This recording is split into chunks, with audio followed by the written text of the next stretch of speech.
iki saka kersane Allah banjurnya pokok nyalah-nyalahne.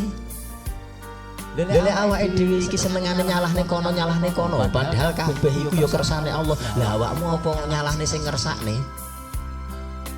Sak mau dipikir-pikir kan ngoten to.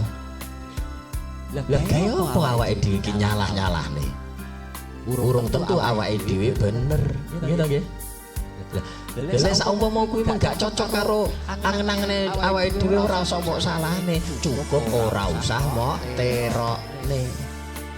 Perang nggih ngoten to? Mergo apa? Sing jenenge manusa mesti duweni kemantepane dhewe-dhewe. Carane ngibadah iku yo duweni cara dhewe-dhewe.